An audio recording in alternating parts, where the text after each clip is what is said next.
সময় করে আমরা বেরিয়ে পড়েছিলাম তমলুক যাওয়ার জন্য। তোমরা সবাই জানো তমলুকে কালী পুজো খুবই বিখ্যাত। যেতে যেতে প্যান্ডেল আর লাইটিং গুলো দেখে আরো এক্সাইটেড হয়ে যাচ্ছিলাম তমলুক যাওয়ার জন্য। তো অবশেষে আমরা পৌঁছে গেলাম তমলুক। কোথাও কোথাও ফাংশনও হচ্ছিল। অনেক রাত হয়ে যাওয়ায় আমরা সেরকম ফাংশন দেখিনি, কিন্তু তারপরে আমরা চলে গেছিলাম তমলুকে সেই ফেমাস 5 স্টার ক্লাবে। এই বছর 5 স্টার ক্লাবের থিম ছিল শিব তাণ্ডব। প্যান্ডেলটা দেখে মনে হয়েছিল কালো পাথরের তৈরি, কিন্তু এটা অ্যাকচুয়ালি ছিল শোলা দিয়ে তৈরি কারুকার্য। প্যান্ডেলটা কিন্তু খুব সুন্দর হয়েছিল। ভিড় থাকার জন্য গার্ডগুলো ঠিকঠাক ভিডিও নিতে দিচ্ছিল না।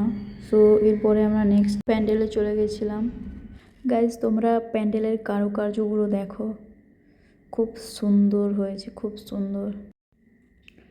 আর দেবী মার মূর্তি তো অপূর্ব ছিল, দেখে মন ভরে যাচ্ছিল একদম। তোমরাও দেখো। সত্যি কথা বলতে তমলুকের প্রত্যেকটা প্যান্ডেলই থিমেটিক হয় এবং দেখতে অসাধারণ লাগে। সবাইয়ের অনেক এফোর্ট দিয়ে সবাই তৈরি করে এই প্যান্ডেলগুলো। তো এই থিমেটিক প্যান্ডেলের পেছনে যাদের যাদের হাত রয়েছে তাদেরকে অসংখ্য ধন্যবাদ আমাদের এইসব কারুকার্য দেখার সুযোগ করে দেওয়ার জন্য। এরপর আমরা একটু ফাংশনও দেখছিলাম।